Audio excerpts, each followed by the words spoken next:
But there was a bit of a problem. The shock was squeaky and noisy, almost like fluid squishing around. Pulled the shock off, and this is what I found. The shock was leaking fluid inside the airbag. After the disappointment of leaking air shocks, I finally found something to lift my spirits.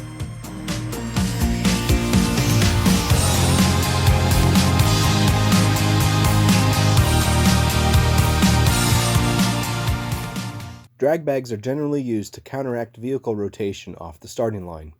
The torque from the engine causes one side to lift and the other to dig in.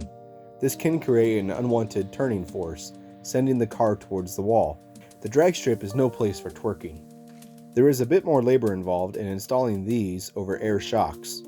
Start by removing the rear wheel and the lower shock bolt.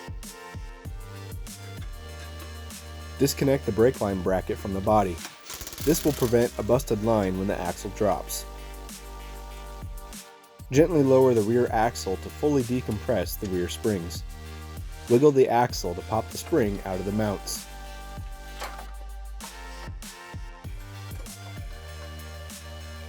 This drag bag kit requires some light modifications. Remove the lower spring seat cap to run the airline. Cut the upper mount flush with the lip so the bump doesn't hit the drag bag.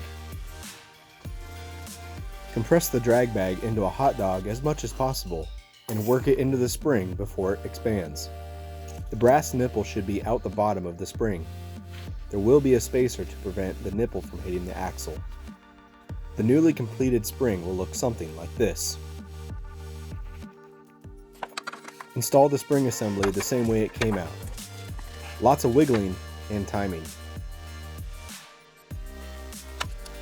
Now for the airline. Slide the drag bag up into the coil and feed the airline up through the hole in the spring mount. Connect the line to the nipple. Don't forget to put on the hose clamp before installing the line. I did forget and had to redo it all. Route the airline along the lower control arm to the pivot point and up along the body. Keep it as far from the exhaust as possible. I terminated the lines at the rear bumper and will feed the fill line up into the spare tire well. Let's do a quick height test. This is the stock height, no air in the bag. Airlift recommends a minimum of 5 psi for normal driving. There's not much height change with that.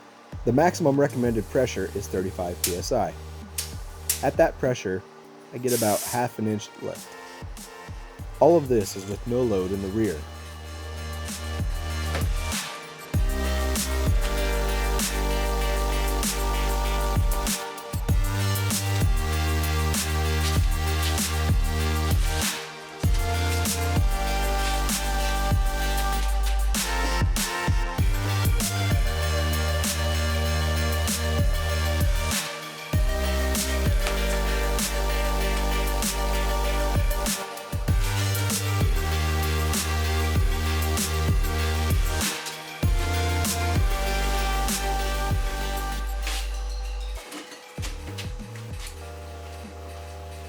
The rack is now on and loaded for Rocky Mountain Race Week.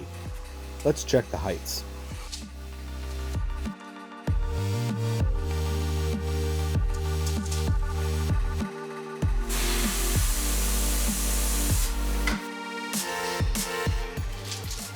I think this will work well to keep the suspension off of the bump stops.